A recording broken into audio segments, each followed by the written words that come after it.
All right. Hello, everyone. Thank you so much for being here today. We are going to get started as people are joining in. Thank you for being here for our first session for Creative Power Civic Purpose, How Artists Strengthen Democracy. I'm Theresa Sweetland with Forecast, and we're going to kick things off right away with a big thanks to our supporter for this series, the Educational Foundation of America. And I'm going to turn it over to Astrid Kemmerling to welcome us here today. Thank you, Astrid. Thank you, Theresa. On behalf of the Educational Foundation of America, or short as we reference ourselves, EFA, a welcome to each and every one of you to this series. It is so great to share this virtual space with you today. As timely as the series may seem, it has been in the making for over a year, and we're so pleased that we're kicking this off today. At EFA, we believe in the power of the arts and artists. We believe that by integrating art into civic life, our communities are more adaptable and more vibrant with greater capacity for problem solving. While the series was initially designed based on the needs of EFA grantee partners, we very quickly realized that this topic and the desire for easily accessible learning and networking opportunities was ecosystem-wide. So together with Theresa and her team, it was a very easy and quick decision to make this series accessible to everyone. At this point, allow me a very brief special shout out to all EFA grantee partners and related regional partners. EFA's primary geographic focus is Appalachia and the Alabama Black Belt, empowering rural and historically underfunded regions by supporting their remarkable talent and visionary projects in these beautiful communities. So, together with the ambitious and talented team at Forecast Public, this series aims to connect with and serve rural and urban communities alike, emphasizing that strengthening our democracy is a group effort. We hope that the series will uplift models, artists, practitioners, administrators, and funders alike, and reaffirm the power of the arts to strengthen civic life. And today, in memory of civil rights icon Joanne Bland, who will be very dearly missed, I will close my short remarks with her words. My experience has taught me that the power of ordinary people cannot be overstated.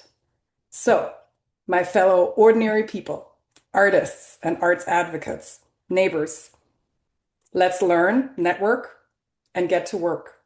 And I'll hand over back to Theresa. Thank you.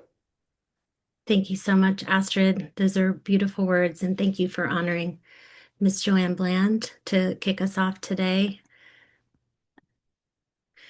Um, so Astrid mentioned the team here at Forecast has been working on the series for over a year now, and I want to introduce you to the team and our guests for today. I'm Theresa Sweetland. I'm the Executive Director of Forecast Public Art in St. Paul, Minnesota. Uh, my co-host for this entire series is Mallory Roxana Nazem, Curator of Partnerships and Programs of Forward, based in Atlanta, Georgia.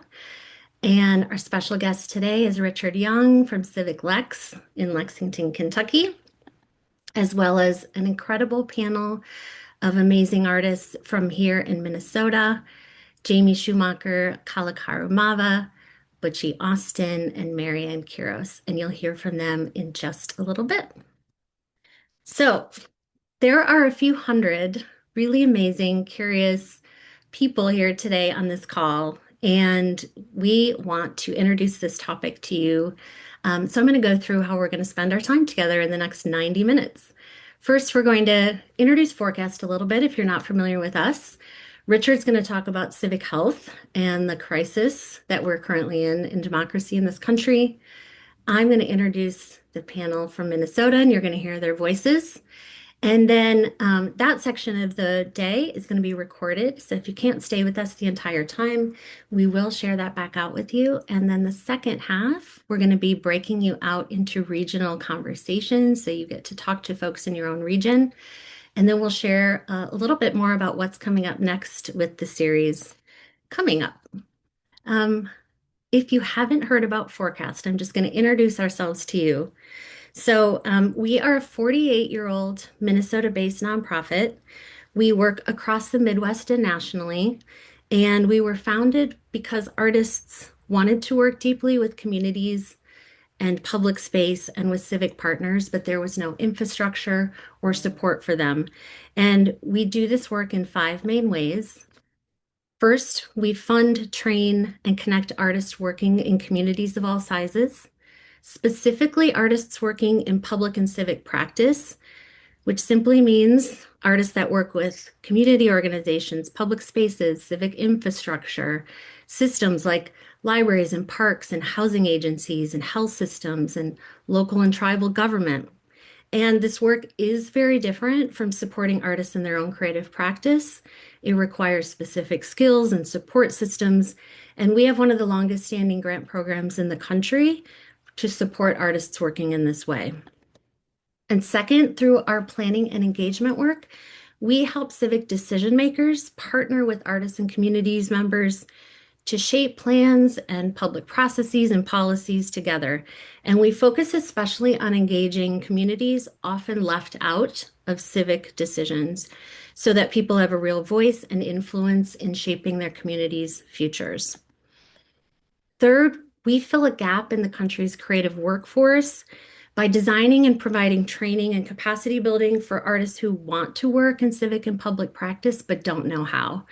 And we train folks in civic and institutional roles to how best to work with artists. Fourth, we fund fellowships for artists who are interested in influencing public policy. And our current fellow, Lee Na, is actually working on artists and civic health policy currently in Chicago. And finally, in 2020, we saw a real need for leaders outside of the arts to understand how artists contribute to solving today's biggest challenges. So we created Forward, which is a free digital publication that highlights how artists partner with communities and institutions on issues like affordable housing, health, climate, and civic life. And our current Forward issue is on arts and civic health, which really brings us into the conversation at the heart of today, which is the intersection of arts and democracy. If you're already a reader, thank you. And Richard is actually the guest editor of this issue, and we'll drop a link in the chat if you'd like to explore this issue more. So just a few words about this series we're entering into. We have curated a 6-part series running now through October. You can join all, or you can join a la carte. We hope you join all of them. I'm really excited about the topics ahead. The first sessions help us ground where we are now. We're going to talk about how artists are demystifying civic systems through creative practice. We will be learning lessons from rural and Southern cultural leadership. And the last 3 will talk about neighboring and trust and cultural work. We're going to get into artist-government partnerships for more responsive institutions. And the last session, we'll be talking about funding and money and moving more money to this work.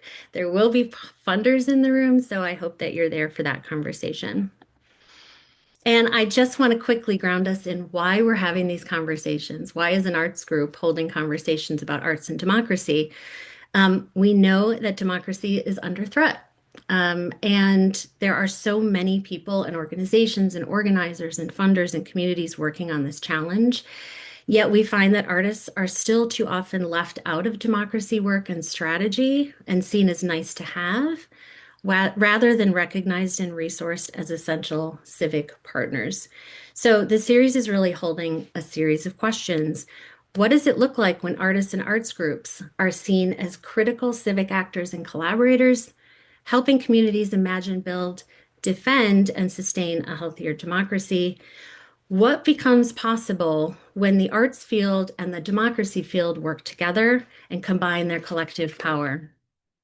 And I want to emphasize something very important to us. This isn't just a conversation series. We hope it builds partnerships and moves money and sparks new relationships and it bring hope in challenging times. And we would love to see action come out of this because communities and artists are already showing up for each other every day. And the threat to democracy is urgent, and resources need to show up too to support their work. And I want to speak directly to the artists that are joining today. Your work matters so deeply right now. Your care and connection and humanity and healing and joy that you bring to communities, especially in times of crisis and conflict. It is essential civic work, and we value you. We're not asking artists to do anything differently, but we are asking systems and institutions and funders to better see them and value them and support what they're doing. So I hope we get to build together shared language so that we can speak together collectively and clearly. And I welcome you into this conversation over these next few months. So I'm going to turn it over to Mallory, who is going to help us see who's in the room today. Mallory. Thanks, Theresa, and welcome everyone. We're really excited to have people from all around the country. We saw folks really, Forecast is based in St. Paul, of course, but this team that you see represented here, we're from all over, and we know that you are as well. And we also know that this civic health work and strengthening democracy, it's both very, very local. It's essentially very local work, but we also have a role in kind of staying connected countrywide. So we want you to get a sense of who's in the room. We're going to go to a poll to do that. But first, here is a map, and we're going to ask you to identify which of these 6 regions you are coming from. And I'd like you to use the state that you're in, find your state on the map. And then we will ask you which of those regions you are in. And this source of this map is from United States Regional Arts Organization. So we're staying in dialogue, with folks who've already been doing this work. So for example, I live in Atlanta, so I'm going to find Georgia on that map. And that is in the Southeast, and I will fill the poll out for that. So we're actually going to do a poll. Thank you all for putting it in the chat, but I'm going to have my colleague pull up a poll here. And you can fill this out in the poll section. Let's see where we're all coming from.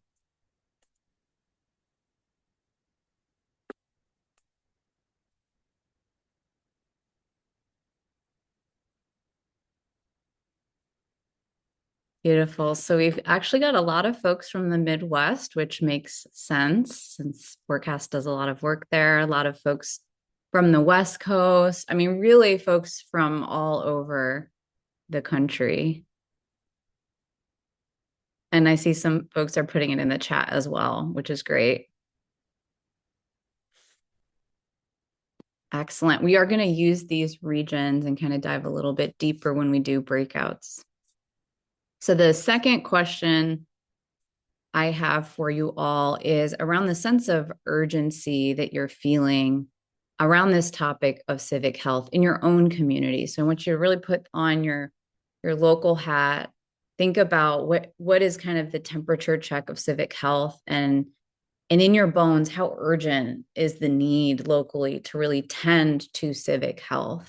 On a scale of 0 to 5, how urgent is it? 0 being the least urgent and 5 being the most. That's the second poll. So go ahead and take a moment and think about that sense of urgency you're feeling. I'm seeing on my end, we're pretty much skewing very high here. Most people are rating this a 5. So over 50% of us are feeling a really high sense of urgency. I will say for those of us that have been putting this together over the last year or so, I think we've also felt that sense of urgency, which of course is why we're here today. So I'm going to end the poll, or I'll have my colleague end the poll. Thank you. And actually, I think we can share results. You might be seeing results. You might not be. Nevertheless, thank you for doing that. So we see that we're coming from all around the country. And then no matter where we are, we have that high sense of urgency that this is really important work. And because that's important work, we wanted to bring somebody we know who is really doing that very well and has been for a long time. So I'm going to invite in Richard Young, who is the founder and executive director of Civic LEX in Lexington, Kentucky. And Civic LEX has been nationally recognized as a solution for strengthening American democracy. And as you know, Richard was our guest editor of the Forward issue recently around the same topic. So, Richard, welcome, and I'll hand it over to you. Thanks so much, Mallory. I'm happy to be here. It was great to see a few folks in the poll from my region. I like Mallory said, my name is Richard Young. I'm the executive director of Civic Lex here in Lexington, Kentucky. We are an organization working to strengthen civic health here in our community, and my background is also as an artist. So I was very happy to be the guest editor of the latest edition of Forward, and I'm very happy to be with y'all today. All right, so let's jump into it. I'm going to maybe make everyone sad for a few minutes, but I promise we'll come back up and feel happy later when we get to engage with each other. I'm going to talk a little bit about civic health. And I know many of y'all are probably familiar with the concept of civic health. Some people, it's a new term for something that they already know and that they already feel, but I want to talk a little bit about it. And I know that everyone feels the same sense of urgency that I do around this topic. So let's get into it. So, what is civic health? There are a lot of different definitions, but the definition that I really like to use is on the next slide, which is about how communities are organized to be able to address their challenges. And there's a lot of, we're talking obviously about democracy today, we're talking about civic health today, but I think it is important to note that they are sort of two distinct things, but you cannot have a strong, robust democracy without strong civic health at the community level. So next slide, please. I want to talk a little bit about the stakes of having low civic health. Next slide, please. So this is what it looks like when civic health is in crisis in a community. And say something in the chat if you can resonate, if any of this resonates with you. So residents don't know where to turn to for accurate information about how their community functions. Neighbors don't trust each other, volunteer, or gather together. People don't engage with institutions because it feel like it won't matter for them to engage. And ultimately, all of this causes our civic institutions to stagnate, make decisions that don't represent community needs, and then they start to lose legitimacy with the public. So I don't know if anyone's experienced this at any point, but I certainly have. Could you go to the next slide, please? So we are in a national civic health crisis. Next slide, please. Sorry, my dog is barking in the background. So there are a number of different ways in which this crisis is manifesting. So the first one is a crisis in what I talk about as civic knowledge. So 24% of young Americans, only 24% can identify all three branches of government. 13% of eighth graders are proficient or higher in US history. 19% of Americans can't name a single First Amendment right. This is obviously an enormous crisis. If we don't know the rights that we have as citizens, if we don't know how our government functions and how it's structured, how are we possibly expected to be able to hold it accountable? Next slide, please. We also have a crisis in how cohesive we are as a society. I don't think this is surprising to anyone. 62% of Americans don't think that people with different beliefs can come together to solve problems, something that feels particularly potent right now. 58% of Americans find conversations about politics stressful. I feel like I am in that 58%. I also feel like that 58% is higher. This is like 2 or 3 years old. So I don't know if any of y'all feel like politics are stressful conversation points, but they certainly are for me. And something that we're seeing, obviously, in our society right now, 20% of Democrats and Republicans think violence is acceptable if committed to achieve their idea of a better society. Political violence is on the rise. This number is starting to inch up to 30%. It's a really frightening time in our country. Next slide, please. Civic responsiveness. We also don't feel like our institutions respond to our needs particularly well. 20% of Americans trust the federal government to do the right thing. Again, these numbers are 2 or 3 years old. 8% of Americans feel like the federal government is responsive to their needs. How are we supposed to live in a society when only 8% of us feel like the federal government can represent our needs? 50% of Americans, it's a little bit better at the state level, 50% of Americans feel like they have an unfavorable view of state government. Next slide, please. And so all of this culminates in a crisis of faith in our way of governing ourselves in a society. 62% of Americans trust election results to be accurate. That's a pretty low number for a country that depends on accurate election results. 55% of millennials, I'm a millennial. I'm not dissatisfied with democracy. Well, sometimes I am. 55% of millennials are dissatisfied with democracy as a form of government. And 46% of Americans, this number has increased in recent years, are open to non-democratic forms of government, including being ruled by a strong leader or by a panel of unelected experts. So all of these things combined, right? This crisis of our knowledge of how our institutions function, our ability to connect with our neighbors and connect with people we disagree with, and the responsiveness of our institutions leads to this really challenging moment where the very way of life that we see in our society, our expectations of what it means to govern ourselves are in crisis.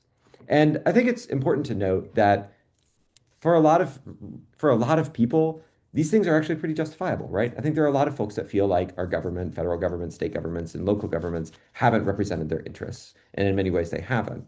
But when we start to get to these levels of distrust and dissatisfaction with our institutions in our country, it really becomes a true crisis in co-governance and governance of our own lives. But there is a real opportunity here, and that is the local level. So next slide, please.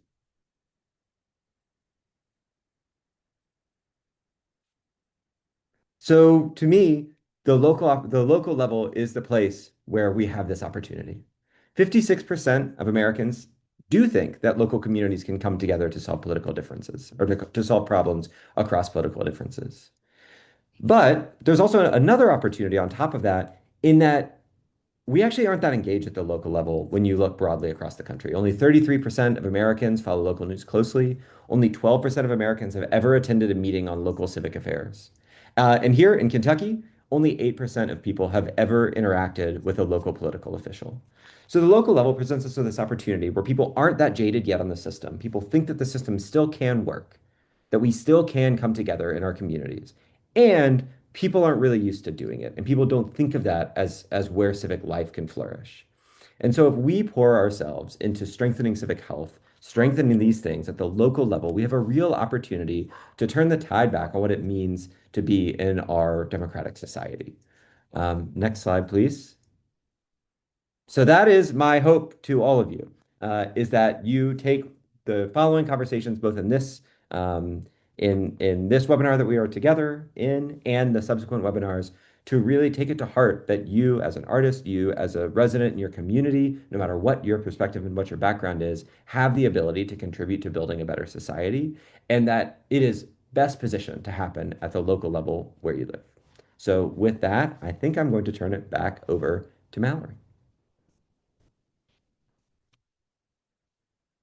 Thanks, Richard. I don't know if you were looking at the chat, but a lot of people were vibing with what you were saying. And I think, to be honest, like just really concerned, which I think is the tone that you shared. But I appreciate that you kind of led us into this place of thinking about what we can do to fix this and where the opportunity lies. And it really is in our own communities. So we want just for a moment here for you to put your little local civic health strengthening hat on. And we want to know some ways in which civic health is actually strong in your community, because we know it's not all bad. So take a moment and just think about that. What is working well in your community around civic health? And that little waterfall icon is meant, we're going to use the waterfall function here or the chat approach. So I'm going to count to 3. And when I say 3, that's when we're all going to write in the chat, maybe just one way in which civic health is strong in your community. So take a moment, figure out what is that one thing, and let's go on 1, 2, and 3. So we'll see these all pouring in waterfall style. I'm seeing a lot of mutual aid, 3 in a row. I saw artists, collaboration across disciplines, high election turnout, protests, city council meetings, knowing local leadership, solidarity, cultural events are packed, more arts, new people running for office, love to hear that, resistance choir, block parties, public libraries, trust and abundance, volunteering, ice out organizing, church groups delivering food. Beautiful. Still more coming in. Feel free to add yours if you haven't yet. Singing and poetry. Beautiful. There is a lot of really great work happening at the local level, and you all, I'm sure, are involved in a lot of this in your own communities. We do also want to think about what are those pain points. Where is civic health really weak in your community? What is not working? Same process here. I'm going to give you a moment and then we'll all fill in the chat here. So how is civic health weak in your community? And I'll count to 3 and then we'll drop them in the chat. So on a 1, on a 2, and on 3, waterfall those answers in. Participation is weak. People are tired. Yes. There's not a lot of trust. I'm seeing trust in a lot of different ways show up here.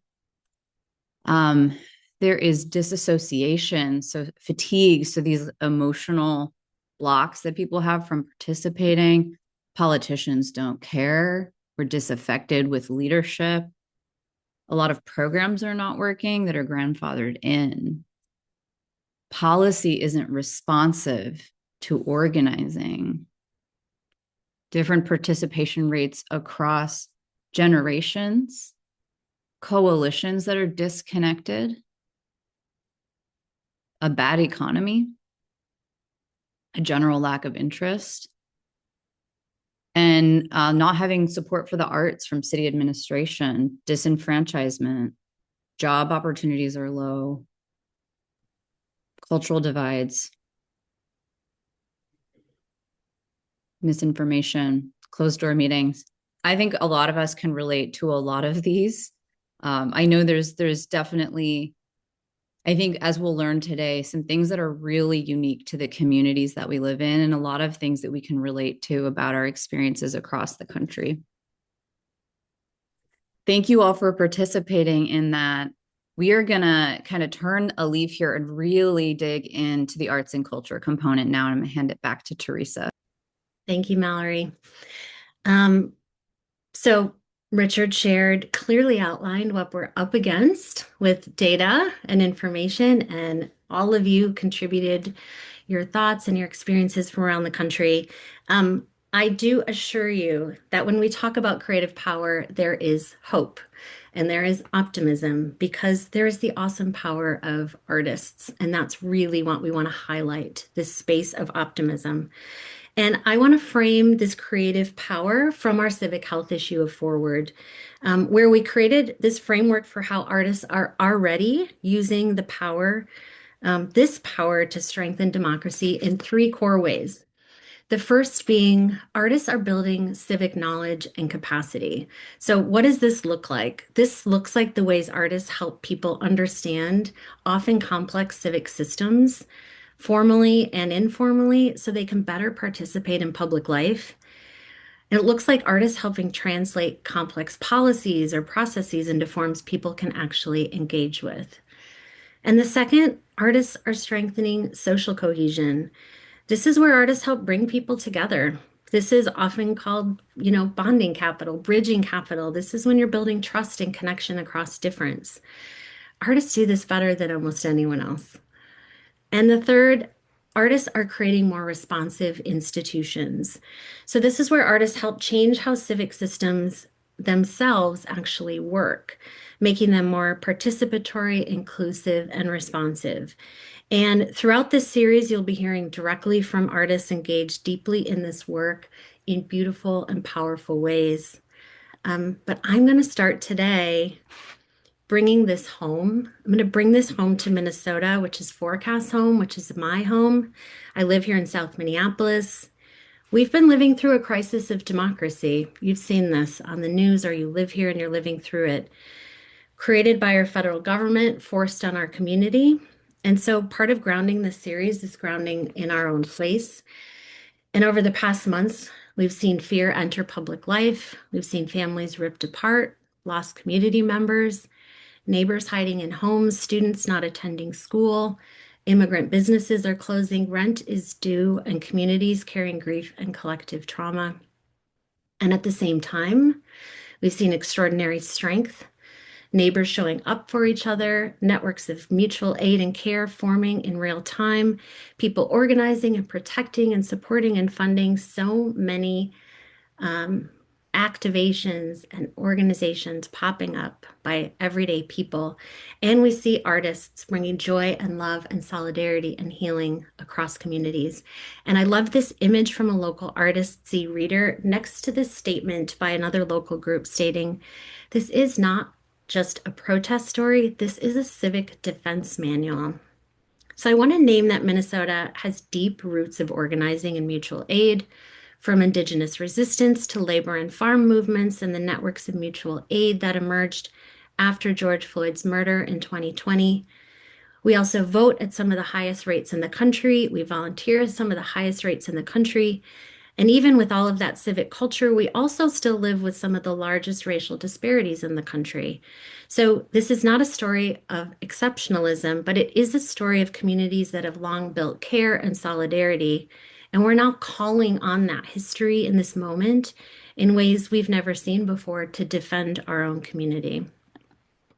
So I invite into this conversation this idea of civic health and civic defense, because when the threats are real, and these questions I'm asking in our practice, in our language, we use, because while we're living through this in Minnesota, are these two different things?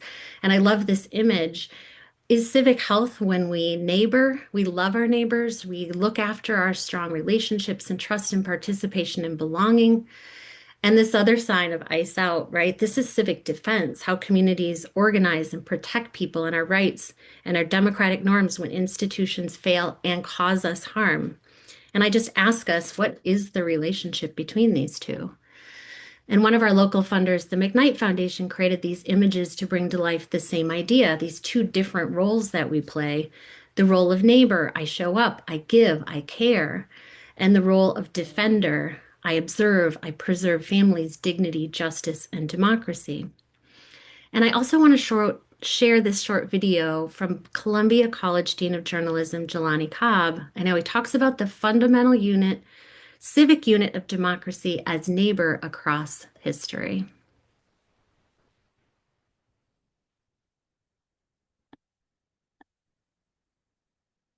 When I teach the Fugitive Slave Act, I would talk about the tremendous response people in the North would have when these fugitive patrols would show up and try to grab people and drag them back into bondage. That case in Boston where 2,000 people come out, to prevent a Black man from being returned into slavery. And my students will say also all these people were abolitionists. And I'm like, no. People had a wide array of views about the question of slavery. What they did not tolerate was the idea of their neighbors being ripped out of their community. And in a democracy, the fundamental civic unit is neighbor. What we have, when we fast forward to what's happening with ICE now, I would wager that if you were to take a poll of the people who are in the streets, their opinions about immigration will be a wide spectrum of views. But what they will be united on is that they will not be okay with Joe or Brenda or Lisa or the person who has been in their community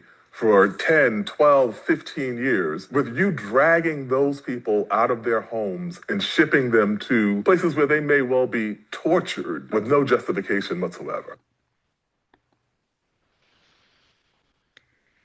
So, if the fundamental unit of democracy is neighbor, what does neighboring look like in action?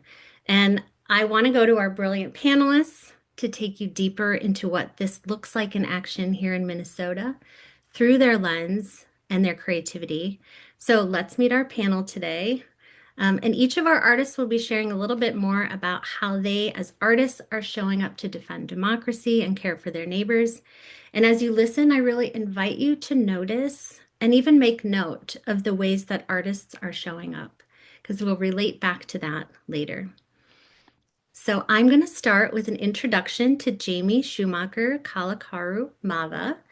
Jamie is LISC Twin Cities Senior Program Officer for Creative Placemaking and Communications and the former Executive Director of the West Bank Business Association. Her role at LISC is working with the Twin Cities Creative and Cultural Districts.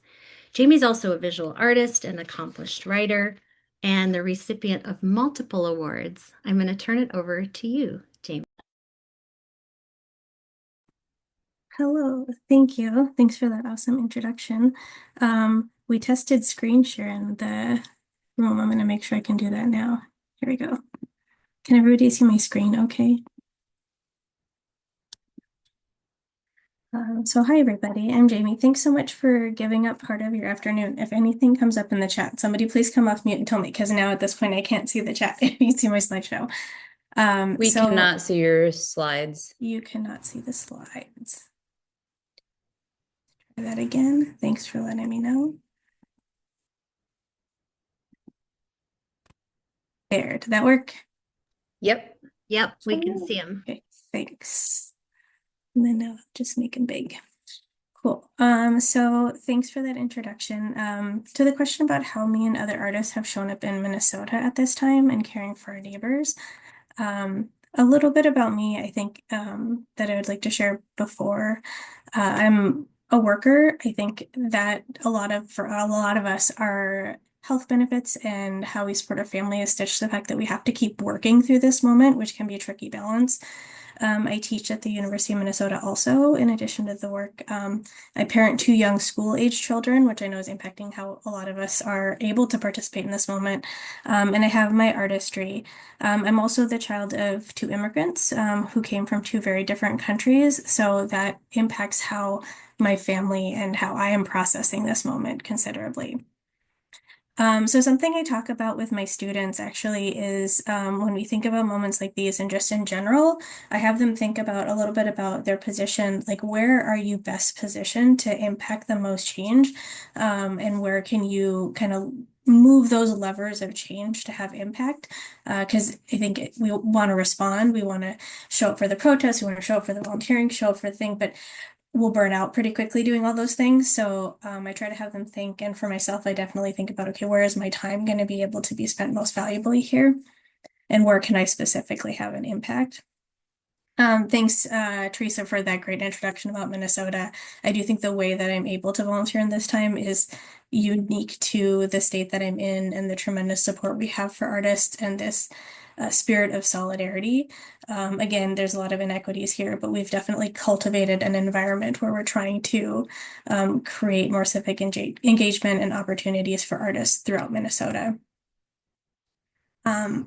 Something that I've had to be particularly cognizant of is when I'm wearing my work hat, what I can do within the realm of my nonprofit organization, because there's constraints around, lobbying and different types of things that we can do through work. I'm really, really grateful and lucky that I've been able to kind of carve out a role at the intersection of art, culture, and community. When we're done, I'll drop a couple like report links and maybe other things that'll be helpful in the chat, but I'm really lucky that I get to work with the creative and cultural districts. So how I'm able to use my daytime, I think I would feel really claustrophobic if I was working someplace where I couldn't like use my values to be helping small businesses, helping work with immigrant-owned businesses and things like that, and this, especially in moments like these. I work also with the city of Bloomington. I serve as a volunteer on the Creative Placemaking Commission, and I think in this era where we're desperate for a sense of belonging, how I'm able to help create a sense of place and belonging for other folks in Bloomington, other creatives in Bloomington, has been a really important part of that as well. And I think stitching that back to education, being able to bring some of that insight to like the next generation of leaders and folks through the Arts and Cultural Leadership Program, as much and as often as we can be sharing back our learnings and helping bring other folks on board. Having those channels has been very helpful because I need a place to put like all the chaos that's happening in my brain and trying to make sense of the world around me and where I can help impart change.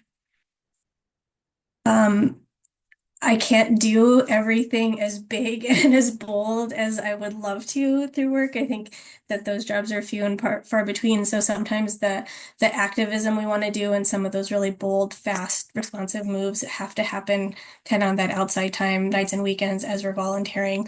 I'm really lucky that I have a workplace where they give us the day off to vote and serve as election judges and just stuff like that. But there are some things that I do in my off time. I've been volunteering with the Advocates for Human Rights as an immigration court observer. It's really tough right now, especially the things we see happening in our courts. We've been seeing the videos that are going around about what's happening on the streets, and that's also concerning, but the stuff that's happening behind closed doors, we don't have secret courts in an open democracy. We don't violate fundamental human rights in a civic society. So being able to serve as an observer and have eyes on things like that so we can keep our courts accountable and keep our system accountable is something that I think is really important. And then going back to, those skills we have at work, like I do grants workshops for artists to just help them like get access to money and sharing back those learnings again and having that happen has been a part of how I've been staying engaged in this moment. And we're all so many of us are just doing whatever we can. And at the end of the day, I am so grateful that I do have art as a creative release. I think a lot of my art, I tend to paint like colorful art and cultural things and tapestries. And I've been going back to old materials and I used to work as a mask maker. So I've been returning to things that are like making masks. There's a cultural connection I have to mask making. And then just painting and writing and planting. And then just coming full circle. I remember thinking a couple weeks ago, like I feel really grateful that I get to be an artist in this life. I can slow down a bit. I can, draw pictures of my children. I can, pause and like take a photo of an owl that like landed in the woods, which is really remarkable. But I think as artists, we also feel things really deeply and we feel them really hard because we are this mirror that's reflecting on the world. So I find that as I'm processing everything we're seeing through my art's been a little bit darker. It's been a little bit more morbid. It's been speaking to just, this too shall pass. Our time here is really, it's finite, and what we give with our art and ourselves is, I think, really important. So the last thing I was going to leave you with is just a little 30-second video. If you're a little creeped out by like plants and time lapses, I was going to share just a quick 30-second video of art. Let's hope that this works. And this can be, as we go through this, just take a deep breath. Maybe this will be a little moment of Zen for you. Hopefully this will work.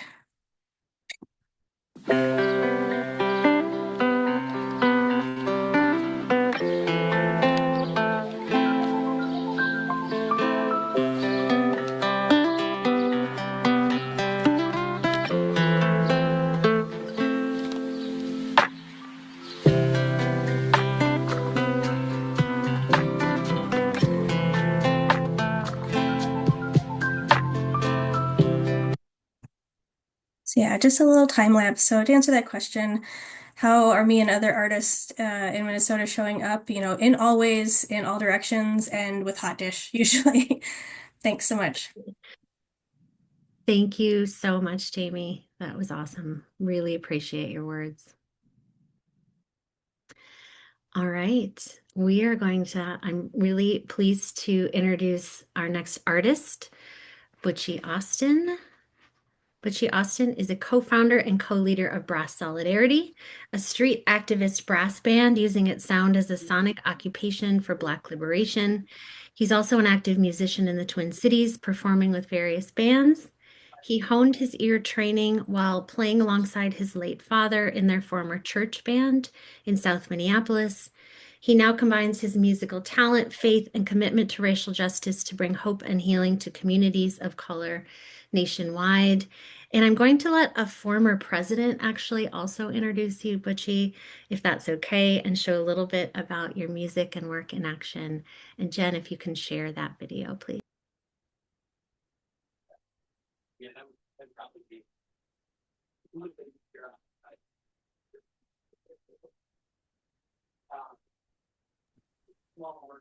Not seeing it yet. There we go.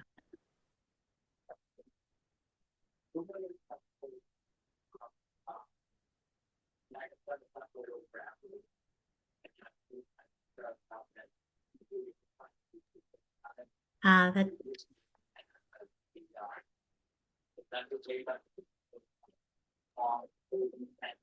I don't know. We're not able to hear the sound.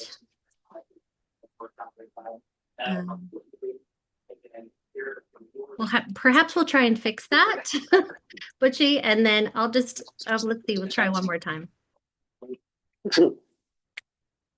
So you want to try one more time later or no? Sorry. Let's see, Jen, if we could try one more time.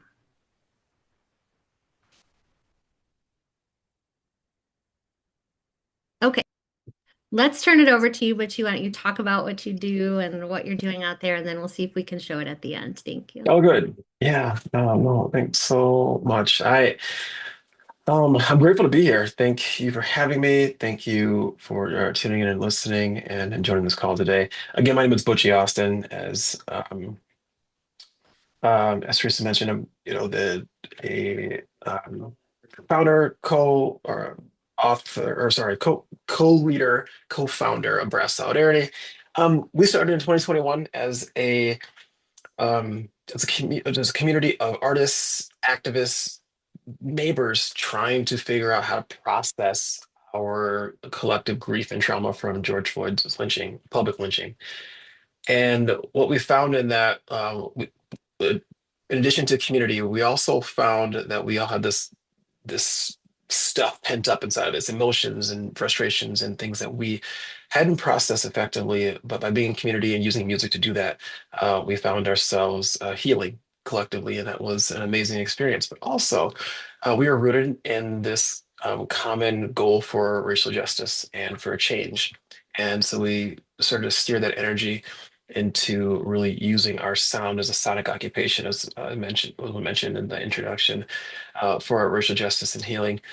Um, it's interesting because my personal story is I call myself a comeback player. And actually, I'll start with this. In George Floyd Square, we have a few different mantras, and I'll name a couple of them. One of them is to bring your gifts to the square. Another one is we have this show me what community looks like. This is what community looks like. And it plays off the show me what democracy looks like chant that many of you are familiar with. Um, we also have a series of what we call assumptions, which we have five of them that we talk about how we behave and operate in this space. But then beyond that, we recognize that the most important thing is people over property. And the reason why I name those things is because oftentimes when people show up in spaces, there's this imposter syndrome. Maybe if you are trying to figure out where do you fit, and does your gift matters? Can you make a change? We're talking about civic health. I heard a lot of things that were shouted out around, like people don't care, or there's a lack of understanding. And what we started to notice in the wake of George Floyd's murder and the uprising was there's a lot of individualism that was able to shift into community in most beautiful ways. We saw people setting aside their political egos, people choosing love, people choosing community in general. And we just thought, okay, how do we keep this going? How do we keep this energy going? And we found that music was one of the most powerful ways to unite people in that way. Not only like I mentioned earlier to help heal and bring joy, but also to unite people, to continue to give them hope, to continue to give them a sense of purpose in this present day, in this moment, in this movement. And so Brass Solidarity has really been able to operate in that way. And I've been privileged, to be honest, because I didn't come with a lot of that background knowledge. I just came knowing that something had to change, and all I had was a trumpet that I had in high school. I played a little in church, like I mentioned in my bio, and I my dad had passed away in 2019, and I was like, he introduced me to music. Maybe I can continue with that as part of his legacy. Little did I know that just me noodling around to get my chops back every day during COVID while we're sitting in the basement waiting for them to let us out of, uh, well, I called it more confinement, but either way, it was the shelter in place. Um, but just that using or working my gift, working my art then, and then an opportunity to use it in community with other musicians. I call myself a comeback player because I'm not a professional musician by the standard of going to school and learning all the things, but rather I had a trumpet, I had a passion, I had a desire to see change, I had a desire to see my community heal from this trauma.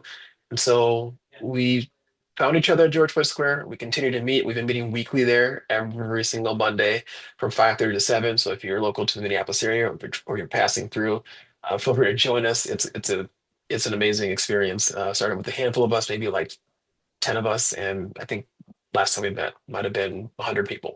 Crazy. So it just an amazing thing, and we're just grateful that we're able to use our sound in that way and be able to show up now in this present moment with the ice occupation to continue helping our neighbors and showing up for them. Because the last thing I'll kind of end with is that we believe that the answer to racism and the answer to some of these other social justice issues is community. If people know their neighbors, if people are choosing community, then you won't see this need for individualism in different areas. Won't see this need for fear that usually drives a lot of these oppressive and marginalized or these oppressive policies that marginalize different communities. And so we just try to promote community the best way we know how, and hopefully through that, we'll continue to fight systems of oppression. Amazing. Thank you so much, Butchy. We're going to try and show this video one more time. If for some Okay. reason we can't, we're going to put it in the chat so everybody can see it, but we do want to hear some of the sounds. So Jen, I'm going to see if you can pull that up again here.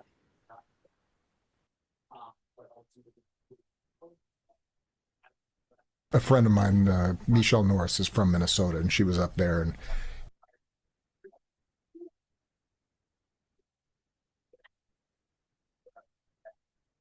a friend of mine, Michelle Norris, is from Minnesota, and she was up there, and she was going around talking to neighbors and people she had known for a long time as they were mobilizing protests and activities around ICE, and she showed me a clip of this street band that was performing every night after all these activities had been taking place and protests, etc. And they were just out there and they were playing music, and I'm trying to figure out how they were playing, horns and drums, etc. in like 0-degree weather, because I would not have been able to put my lips on a trumpet. And people were celebrating what they had accomplished. And it was an embodiment of the values that make us care about other people. And that, I think, is a spirit that when Democrats tap into that spirit, then we win. Here.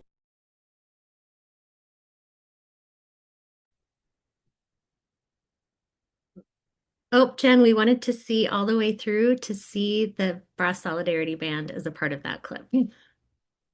If you can pull it back up just so we can see the music. We're trying, we're getting there.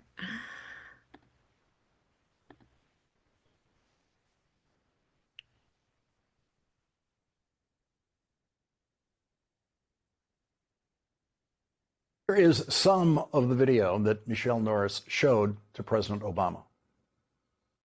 All day, every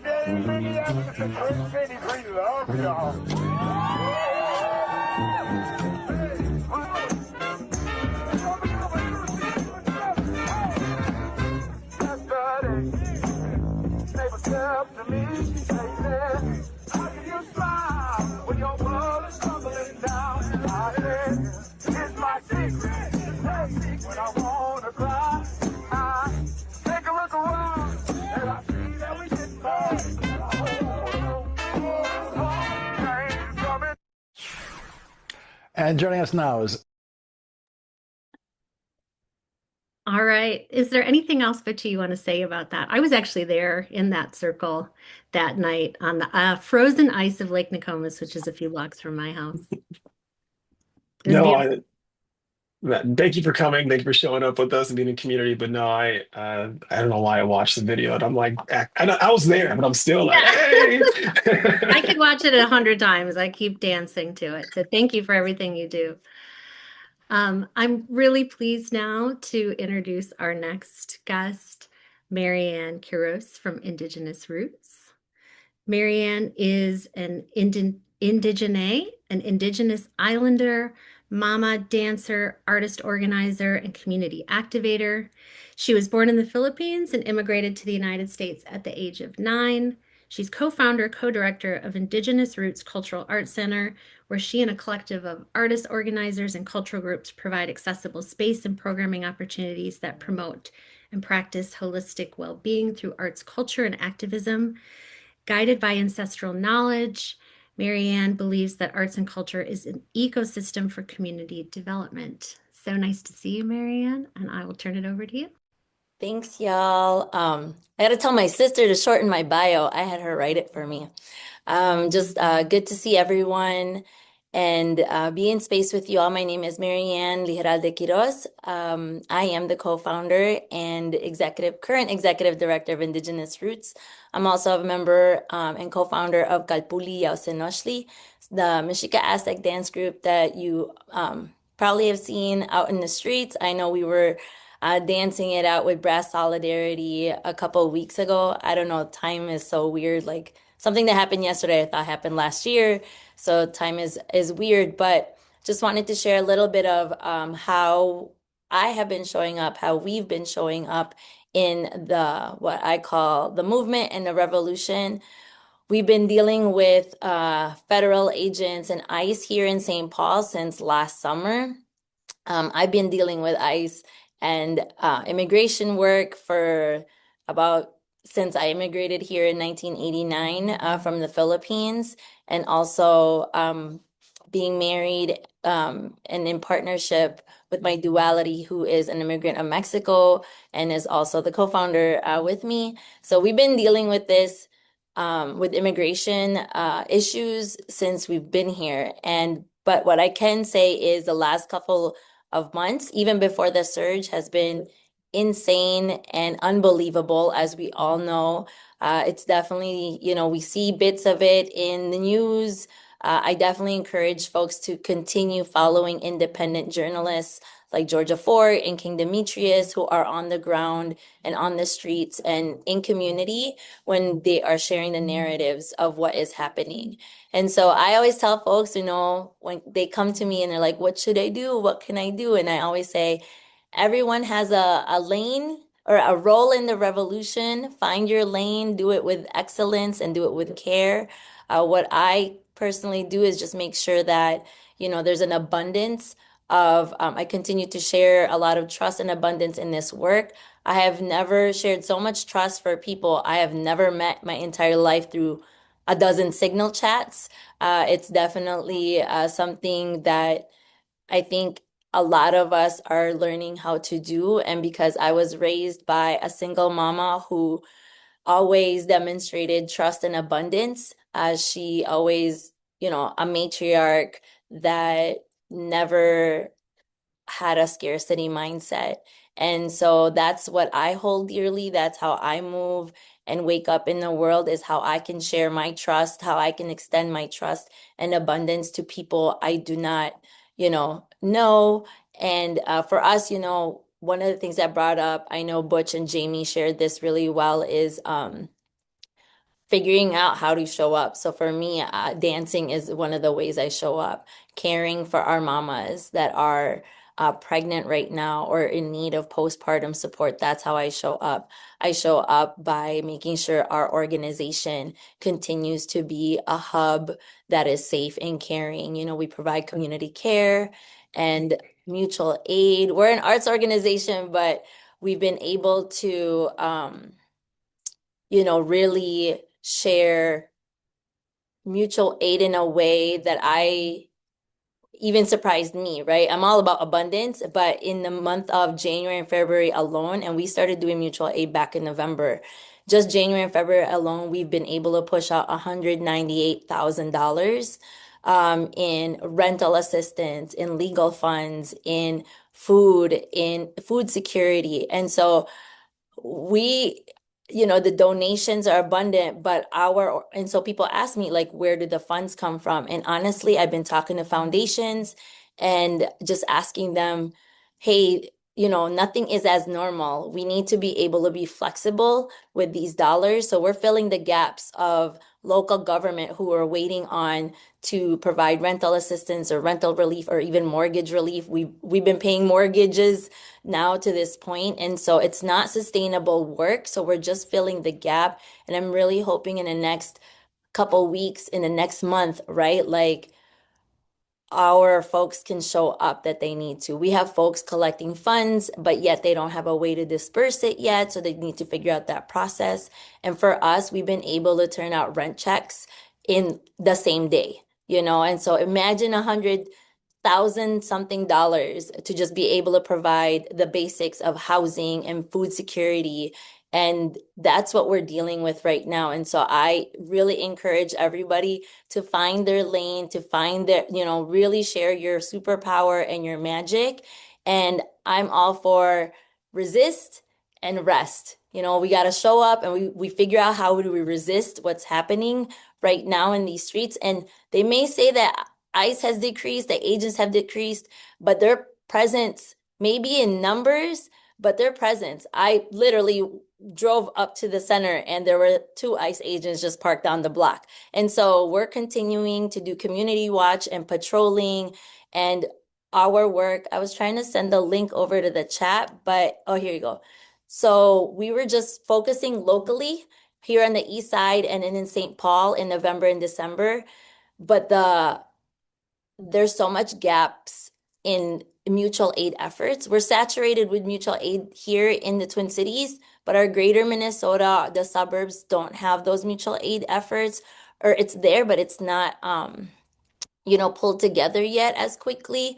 And so we've expanded the work through MiniCAN, so the Minnesota Community Action Network, and we're all over. We're like over 15 cities now in the state, and that's increasingly growing.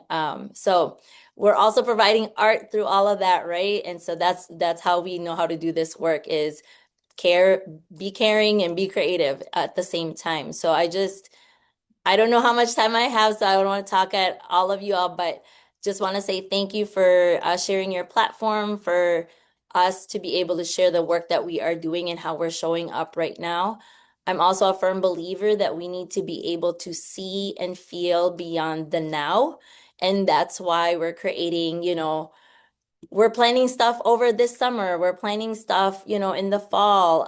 I have to, as a mom of 5, as a grandma of 1, I need to make sure that our young people, our babies, have something to look forward to, have something that they can wake up, and we have to be able to still create joy and create play for them, because it's just they don't need to, they know, they're conscious of what's happening, but we're not going to let agents, we're not going to let anybody take our joy and our ceremony away from us. I just shared some of the things that we're part of this week. It's not too late. If you're out of state, come on through. We're part of Bring the Heat, Melt the Ice Week of Action.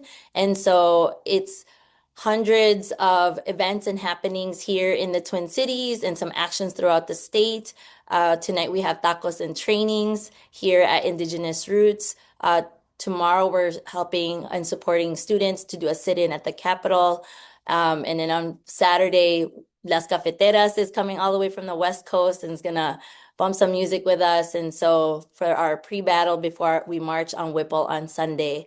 So if you need to want to connect, we have resources for transportation and housing and all the things for the week of action. We're inviting people across the nation to those agents that are leaving our state are going to be going to other states. So we're asking folks to be, hey, come here, get on the ground training, figure out how you can get your mutual aid up and running because they are coming to many other states. We're also asking folks from around the nation to come to Minnesota and invest back into our economy. Check out our arts and culture scene.